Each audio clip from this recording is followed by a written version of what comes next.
Welcome to today's interview. I brought on Amanda Kate. Amanda, welcome. Hi, thank you so much for having me. It's an absolute honor to be here. For those that are new to you, can you please give a little background? Where do you live and what do you do? I am from Melbourne, Australia, so we were just having a little chat about that. It's down the southeastern coast of Australia. I am an author. I am a kinesiologist. I am a mentor, a mother, an archetypal life coach, wearing lots of different hats, both in work and in life. And yeah, it gives me a lot of variety, which is nice. I'd love to start there. Can we define what kinesiology is? Talk more about that. And then I really want you to go more into detail about the essential oil story you were just sharing with me. Yeah, absolutely. So a kinesiologist in Australia is a little bit different to kinesiology in the States. You guys tend to have it as, I guess, part of the physiotherapy, occupational therapy kind of modalities, whereas in Australia and other parts of the world, it is about energetic and vibrational healing. So we are looking at using manual muscle testing, so testing the stress resistance of muscles, which people like Bruce Lipton talk about a lot, and a whole heap of other people talk about that kind of stuff. David Hawkins was a big proponent of it as well. And using those muscle tests to get the biofeedback from the body of what's going on under the surface. So I look at myself as a facilitator or a translator even. It's like your body's speaking to you in Russian or Chinese and you are speaking, French or Italian, and neither of you are really understanding each other very well. So I sort of see myself as that intermediary of reading the messages from your body and explaining to you what they are. So in those muscle tests, we test up different emotions, different oils, different, vibrational remedies of what's going on under the surface, or the remedies sort of come to fix what's going on under the surface, not fix it. I don't like that word, but to rebalance it so that the vibrations in your body can run more fluently. So if you imagine your nervous system as the wiring of a house, when you're in stress, a lot of people, it is like every light, every electrical appliance, everything is on and you cannot switch anything off and you don't know what's going wrong, but you are just, fully wired. Other people, when they go into stress, it's like everything in the house is switched off and nothing is working. And other people, will have lights flashing left, right, and center, and other things that aren't working.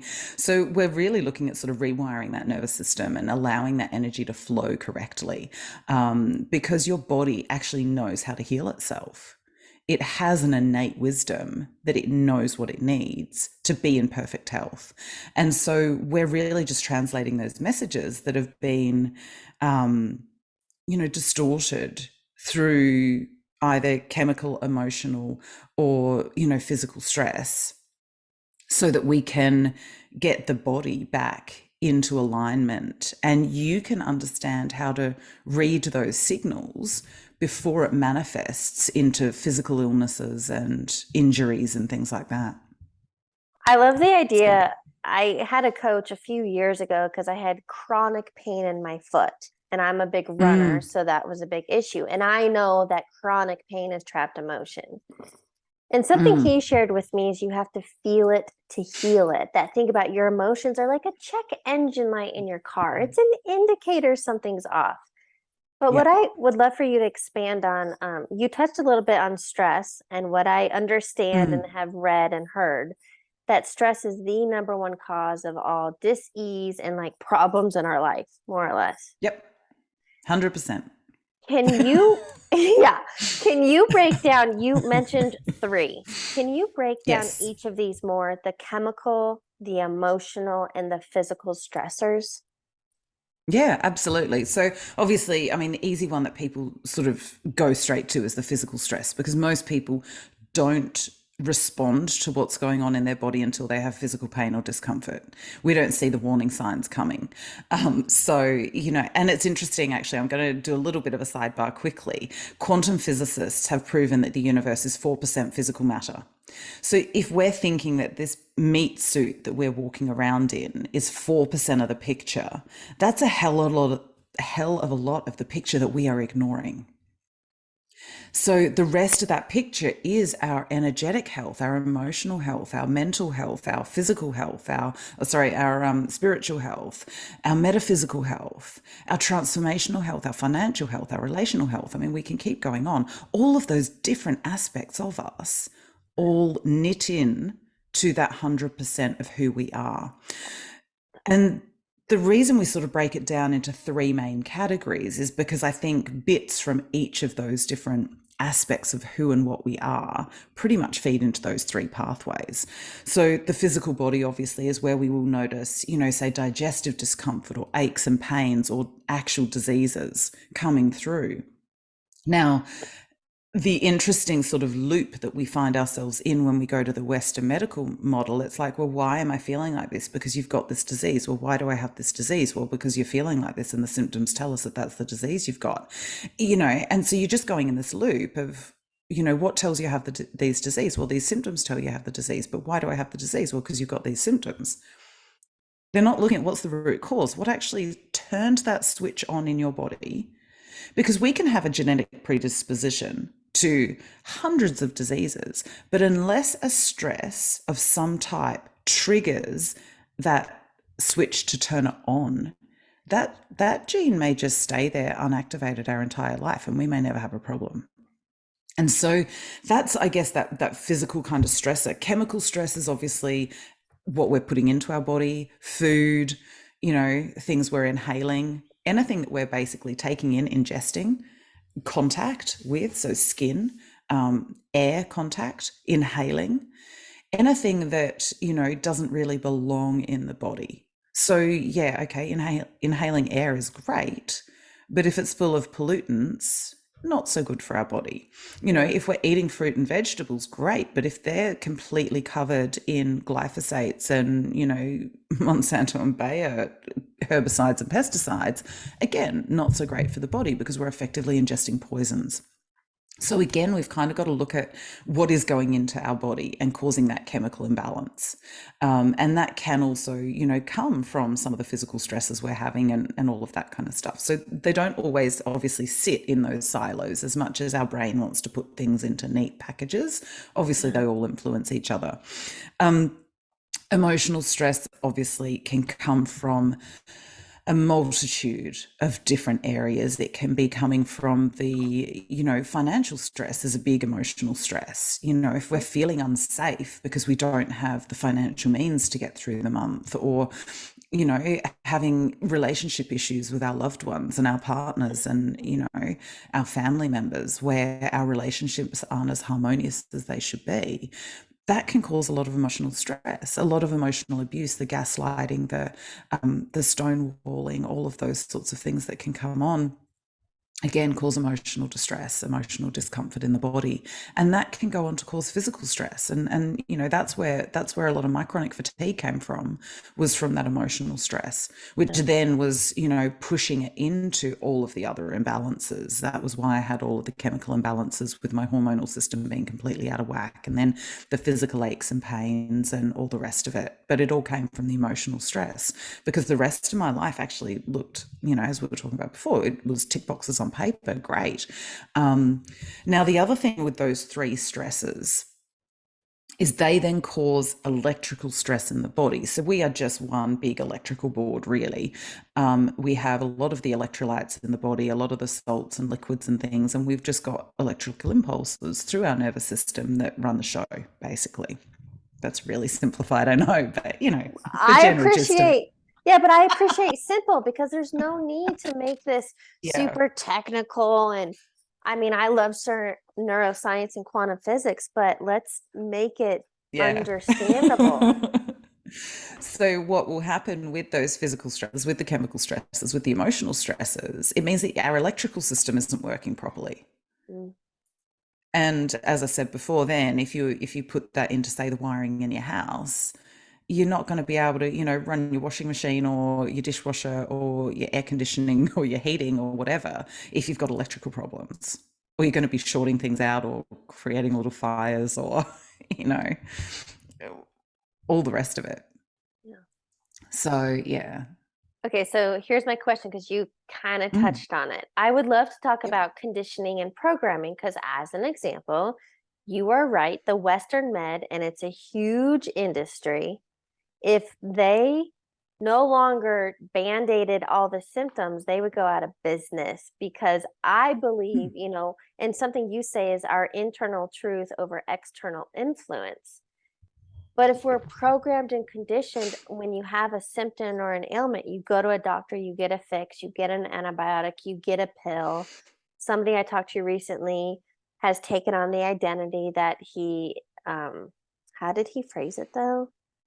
Clinically depressed. And I'm like, damn, Mm. let's not go down that rabbit hole. But anyway, the point is Yeah. that all the programming that you got to seek externally and band aid symptoms, how can we help people understand there's a root cause, deal with it, and you won't have the symptoms? And I think that is about the education. That's why I talk on as many platforms as I can. I would love to be on big stages and on a heaps more podcasts because I want to be getting that message out is that we have the answers. Now, yes, okay, we do need modern medicine. My girlfriend, for example, just had a massive asthma attack. She ended up in hospital about 3 times with it. She hasn't had asthma in over 20 years, but it came back and it was, we know there are emotional, relators to it. We know there was a whole heap of other stuff going on. But in that moment, she did need the medication and it was an absolute life saving thing for her. It is, so I'm not saying it's not Yeah. necessary. But pharmaceutical companies are on record as saying we want every person on at least one medication because that's their customer base. That's how they make the money. And they lobby governments. I've looked into, the numbers, the amount of money that they pay governments, even here in Australia, it is worse in the US. But, the amount of money that they pay to have their agendas pushed forward is phenomenal, and most people don't see that kind of thing. And even the way that we, as a natural therapies industry in Australia, are trying to be silenced because the so-called friends of science, which is just basically medical doctors, aren't wanting us to be helping people heal because then they don't have customers. And Yeah. I don't mean to be rude and try and say anything too controversial, but you don't make money if people don't Aren't go sick. straight for medications. Yeah. And you look at some of them. I mean, I had a client come into me and he had been on the same epilepsy medication for 15 years. Now, I just looked up, there's a website called drugs.com. I looked up the medication he was on, and every symptom he had come to me for was on the contraindications list for that medication. I said, "Who's been monitoring you?" He said, "No, I've been on it 15 years. No doctor's monitoring me." I said, "Well, this isn't a problem for you to be seeing me about. You need to go back to your doctor and actually say, I have every single one of the symptoms on this list." But he didn't even have a clue that that was what he needed to do. Mm. And you go, he's been on it for 15 years. Imagine the damage that that has done deep in his body for being on a medication 15 years without any monitoring. I have another client who's been on blood pressure medications. Every single blood pressure medication she has tried has given her bad side effects, like really bad side effects. She doesn't need the blood pressure medication because what causes blood pressure to spike and go up is stress. When we are stressed, our body needs to pump our blood around the body quicker because we need to fight or run away. So physiologically, your body is just keeping you safe. Now, her blood pressure, after seeing me, our first session, she said, I didn't need to take my blood pressure medication for over 3 days and I was able to do a 7K walk, which I haven't been able to walk that far in months. Now, she keeps going back to her doctors and they keep going, well, one of them has to work and you have to be on it because of this. They're not asking her about her support structures, which are shaky at best. They haven't dealt with the grief that she has from losing her partner in that first year of lockdowns in Melbourne we had quite severe lockdowns, and so she's got the stress from that as well, the Yeah. isolation. She's Yeah. moved into a new property and having all sorts of issues. She bought it because she thought it would make her life easier, and there have been building problems upon building problems upon building problems. What do you think is causing the stress? Why do you think her blood pressure is skyrocketing? Yeah. And she keeps going to try and fight her cause by doctors and keeps getting told she doesn't know what she's talking about. And it blows my mind because I see this injustice happening, and Right. they're not interested. You know, part of what drew me to natural therapies is I had been sick for a long time. I knew I was unwell, but doctors kept doing the blood test going, well, you're the healthiest sick person we've seen. Well, that doesn't answer my problem.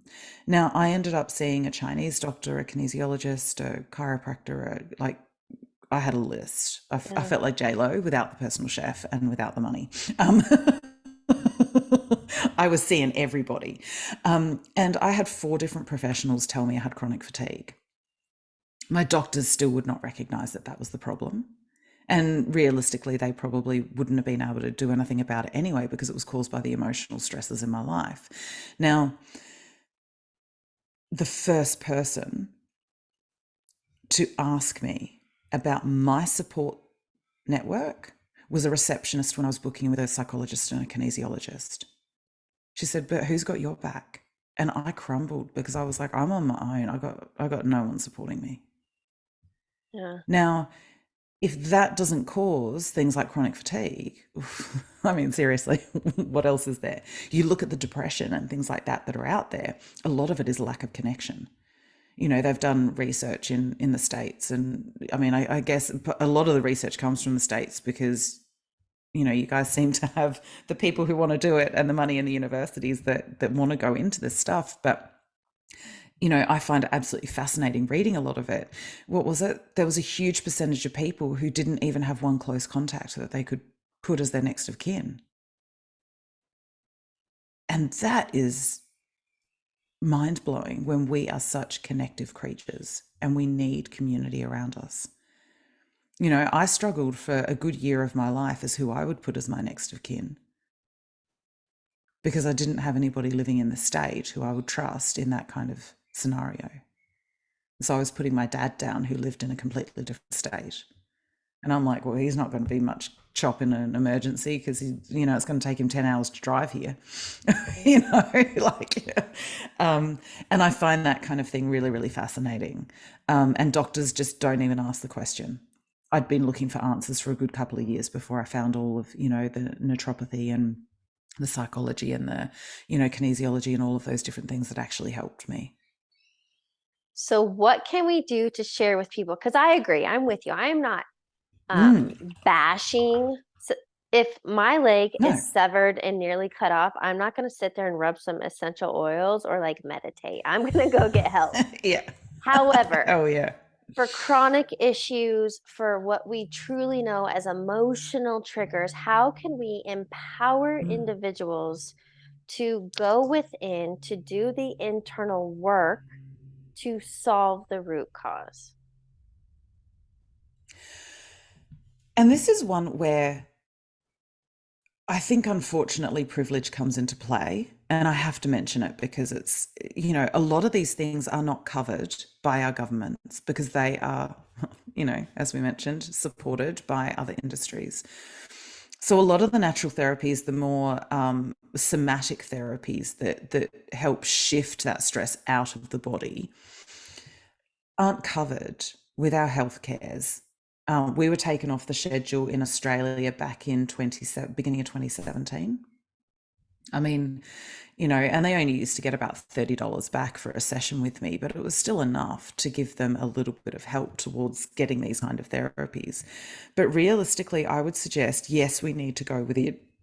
But if we have chronic, you know, chronic abuse, chronic trauma, um, and long-term trauma and complex trauma stored in the body, realistically, I think you need to work with a trained therapist to dive into this stuff because you need somebody who has the tools, who is able to hold space for you in it.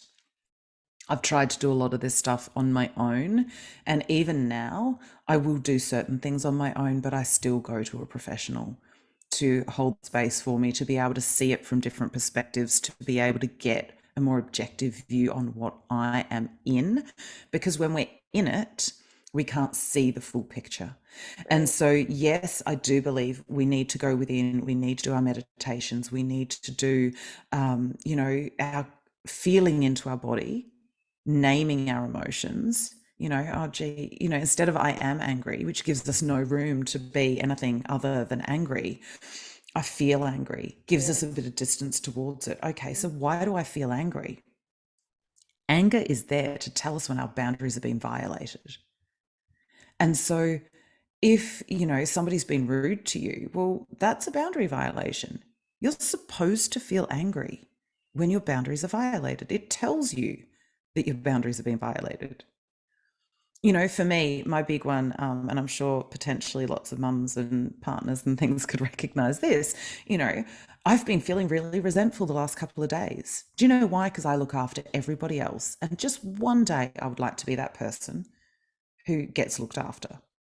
Now, it doesn't mean that I don't love my family and all of that, but that resentment has been there. Do you know why? Because I haven't been sleeping well, because there's been, stuff going on.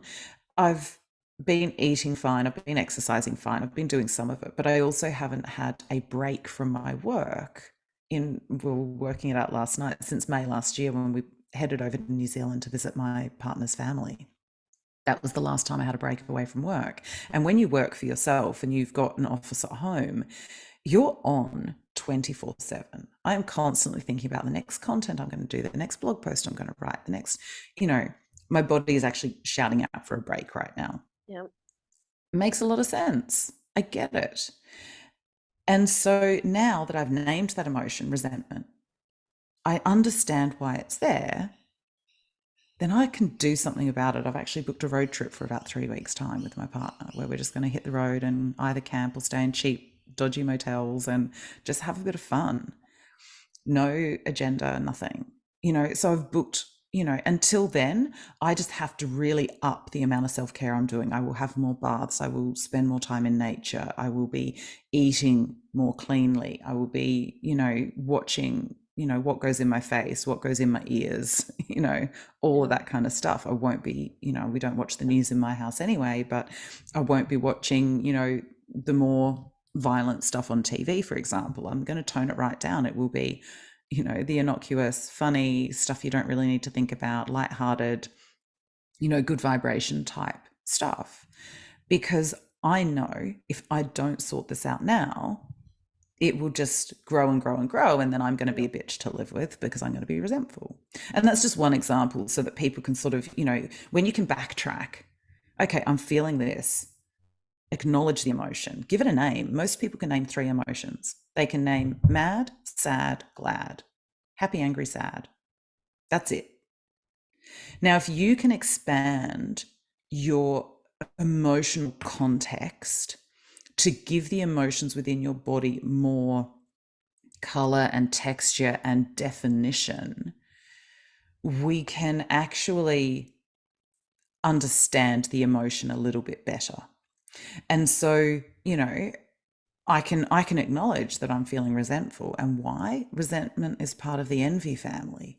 And I'm envious that everybody else is sitting there playing on their computer and having downtime when I'm running around like a blue ass fly trying to, get everything done for everybody and run a business and, do all the things. Now, my recognition of it doesn't fix the problem, so to speak, but my awareness of it allows me to then work out what my next steps are. I can create a plan. And so giving that, even that little bit of, self reflection is hugely empowering to you, because you can go, okay, I understand why my emotion's there. We're not denying the emotion's there. We're not trying to fix the emotion. We're not trying to suppress the emotion and pretend it doesn't exist.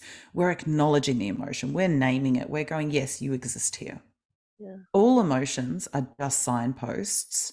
The ones that don't feel as good are going, I don't want as much of that in my life. And the ones that do feel good is our body going, yeah, I want more of that in my life. That's all it is.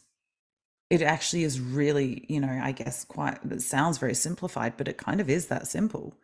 When we feel grief, our body doesn't want to be feeling grief. And yet we also understand that grief is a beautiful emotion to feel because it means that we've loved. And so we kind of get into this both and, I can feel really angry and still love somebody and still want to be with them, even though I'm pissed off with them. It can all sit together and it's actually all true at the same time and it's all okay. Yeah. I have a lot of love for people who have caused me trauma and I still don't condone their actions.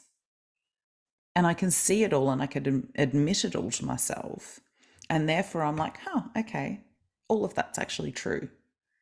And what our brain wants to do and the way we've conditioned wants to be true is it's this or this, it's black or white, it's yes or no, it's right or wrong, it's death or life. It's, we want to go into that binary. And when we can sort of start bringing it in, I'm not just feeling resentment at the moment. I'm not just one big ball of resentment. I also have joy. Like I've had some amazing client sessions this last couple of weeks with some huge shifts. And that makes me feel excited and worthy and honored and humbled. And, I could probably go on and name another 50 emotions that it brings up in me. Yeah. And, I've had times where I've cried with my clients because I'm so emotional along with them. We can have a lot of these things bubbling at the same time. The more that we can kind of, I guess, give it color and texture and name the depths of all of that and acknowledge why it's there, we actually already start healing. But to go to a professional who can help you make sense of it and to help you heal it in the body so that it doesn't activate, all of the past shit that we hold in there, that is the key for me. I wouldn't have got to where I am without a hell of a lot of professionals holding me up and supporting me.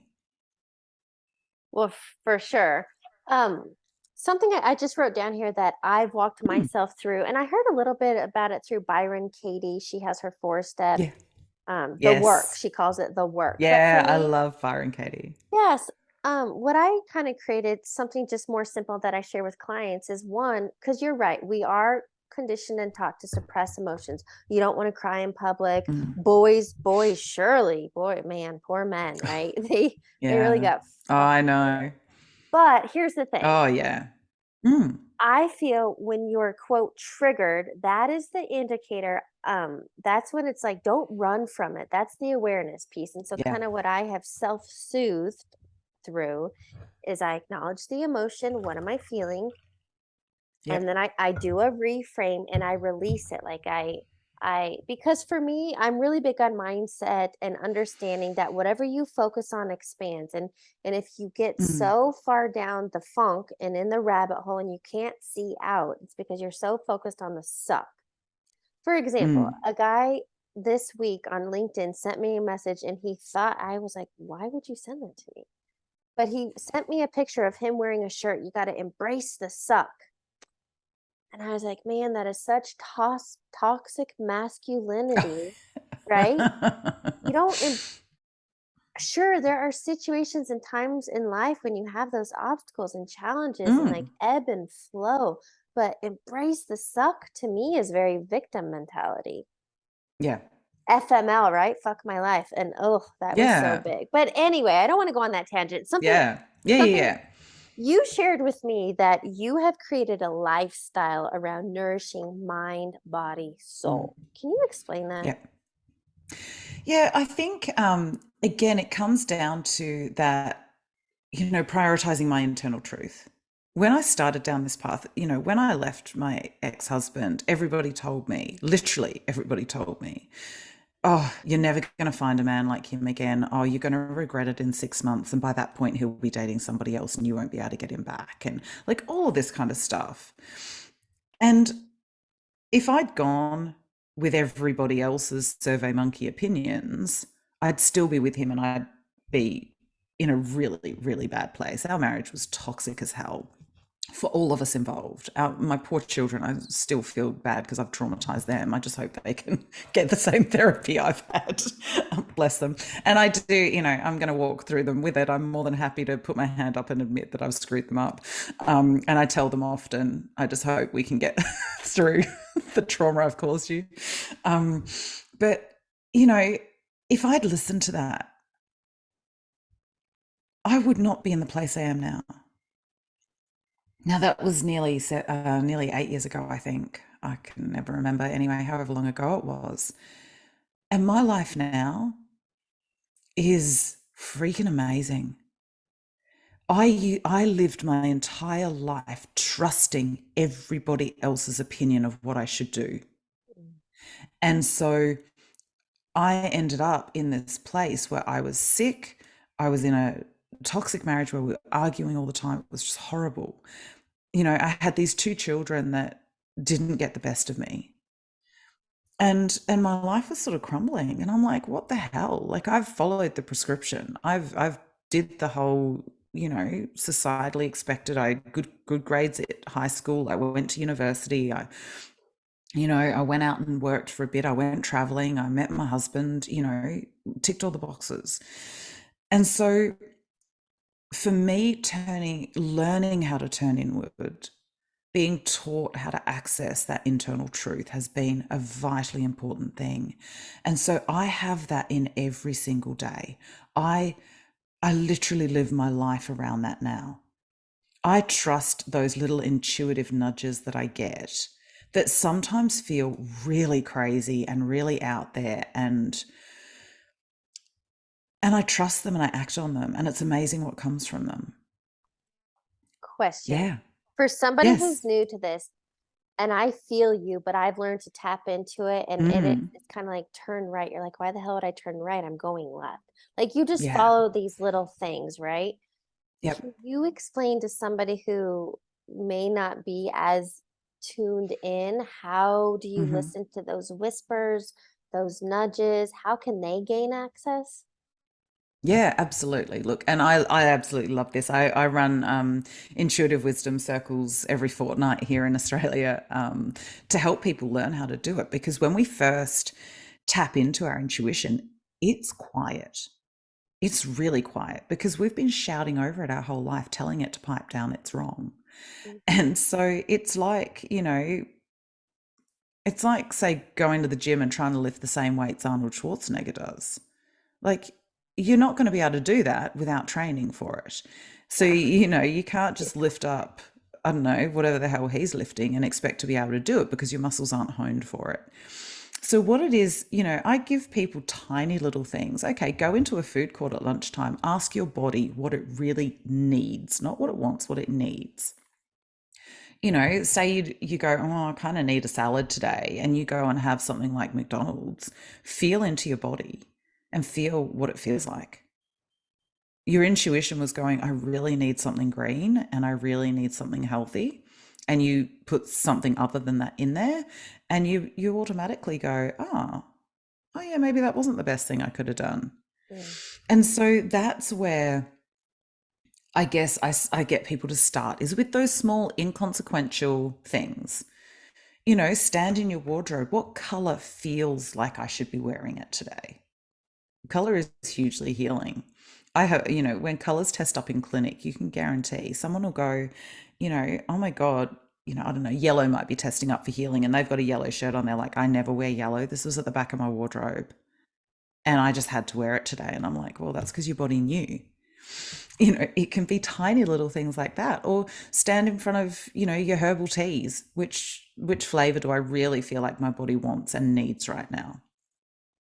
And have a look and see which one you're drawn to. So start with really little things that, aren't big life-changing Yeah. things, and practice trusting it. What do I need to eat today? What do I feel would be good? Do I feel, what would be best for my mental health? Go for a walk, or, immerse myself in Netflix for 3 hours? Oh, my body's telling me to go for a walk, but I'm going to choose Netflix. I can guarantee you, you'll feel like crap, you know? And then if you monitor sort of, I guess, your energy level before and after, what am I feeling before I do this? And what am I feeling after? And so for me, every morning I start with a 7K walk on the beach, which is about an hour to an hour and a half, depending on how squidgy the sand is. The quickest I can do it one way is 35 minutes. And at the end, it's lovely. At the halfway point, there's a beautiful cafe that I get my chai from every morning. And then I walk back with that. But, the dog and I do that every single morning. Now, when it's rainy and crappy, you can guarantee my alarm goes off and I'm like, I do not want to walk the dog today. But I tune in. I'm like, do I need to walk the dog today? And I get a hell yes, not just for him, not just because he needs it. I need that time as well. Mhm. And so I will put on my raincoat and I'll be literally sometimes the only person on the beach. And there's me, struggling with the wind and the rain and the weather and all that sort of stuff. But I can guarantee you I feel better afterwards because I've Yeah. gotten out and it's quiet. And all you can hear is sometimes the wind and the rain and the waves. And that's it. And so it really is, my lifestyle is about nourishing mind, body, spirit. It is living, eating, breathing what I do for work, really, Yeah. which is that spiritual development, that healthy, vibrant lifestyle.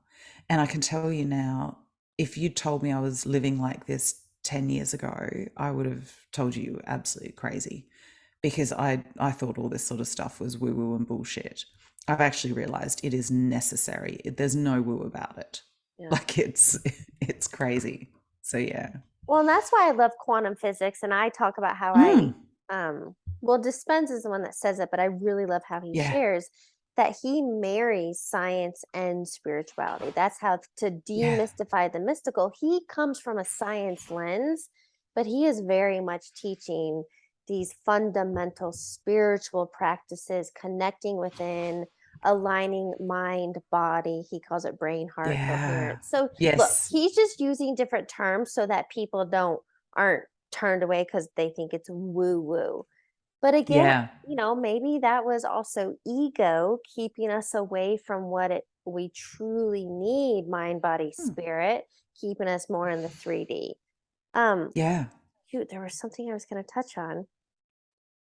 Can you share a little bit? I know we're tight on time, but you talked a little bit about essential oils, and I know some of it, but you were sharing how there's been four common ones with all of your patients. And if could you share those Yeah. four oils, what they mean, and So that we're all connected? yeah, it's really interesting. So I will go through, I have 100 different individual essential oils just in tiny bottles that I will test through because what often happens at the beginning of a session is it's really good for opening up. Um, when you smell an essential oil, it goes straight up into that sort of the emotional part of the brain. There's no barrier to that. And so, what I find it does is it opens up some of those old pathways that need to heal when people just smell it.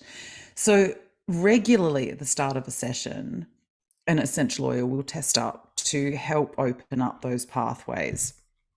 And I am always amazed because out of 100 oils, the same ones will keep coming up in the same sort of period. So I was mentioning before, a desert rosewood, which is an oil of belonging, has come up for so many people lately. And it's really interesting because, of course, after the last few years, where especially here in Melbourne, and I can't speak for the rest of the world, we have endured really tough, strict, hard lockdowns for a very lengthy period of time. People are feeling disconnected. And so what they are desperate for is that feeling of belonging, which is Mm. phenomenal. Another one that's been coming up a lot is Roman chamomile, which is, I think it's gentle calmness or something like that. So it's also about calming that nervous system down, releasing that emotional stagnation in the body, but in a very gentle, calm kind of way. Another one that's been coming up is sweet fennel, which is about free expression. Mm. And people have felt stifled.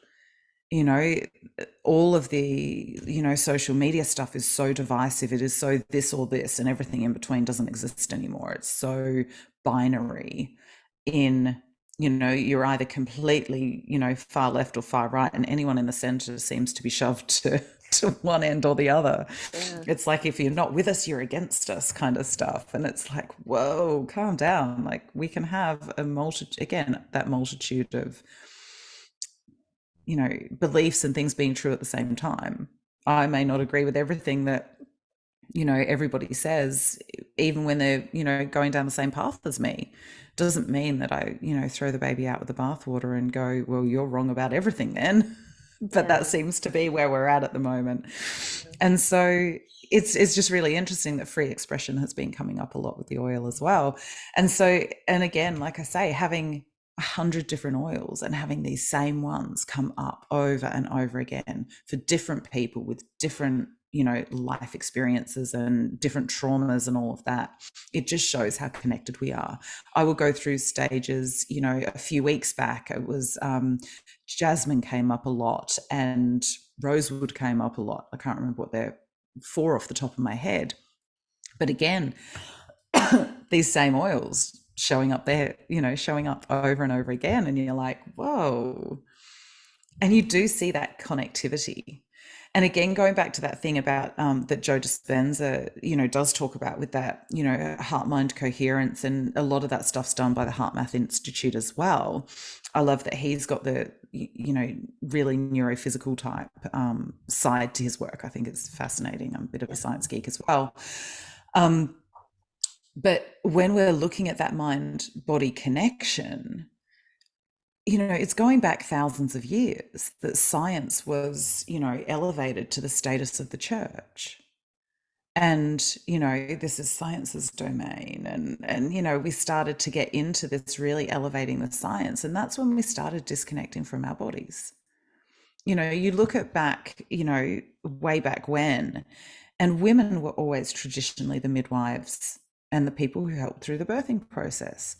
Now, when that was taken on by the medical establishment, women weren't even allowed to go to medical school. So all of a sudden, that whole aspect of midwifery and everything got hijacked by men through, because you had to be a university professor to, university graduate to work in that field, but women weren't allowed to go to university. So, well, sucks to be you, and you look at those sorts of limitations and you kind of go, okay, well, this is where science kind of, I guess got hijacked by the patriarchy, and we were taught to dismiss what our body wanted and needed.